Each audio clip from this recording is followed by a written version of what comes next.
Welcome to panipuri stop. તો આજે આપણે બનાવશું દહીં પૂરી ચાટ, મારું ફેવરેટ.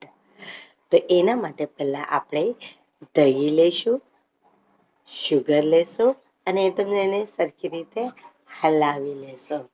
તો આપણું આ દહીં રેડી છે. હવે આપણે એક પ્લેટમાં પૂરી લેશું, જેમાં આપણે ખાડા કરી લેવાના છે અને એમાં આપણે બોઇલ પોટેટો નાખશું, જે મેં પહેલેથી બાફી રાખ્યા હતા. પછી આપણે નાખશું ડુંગળી, ટમેટા, પછી આપણે નાખશું ગ્રીન ચટણી, જે હું એ રેસીપી હમણાં ટૂંક સમયમાં શેર કરીશ.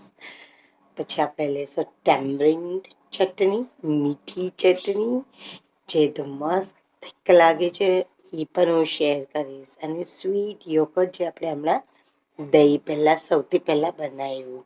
હવે ગાર્નિશિંગ માટે આપણે લઈ લઈશું થોડું ચીલી પાવડર, જીરા પાવડર, પછી ચાટ મસાલો અને થોડું મીઠું ટેસ્ટ અનુસાર.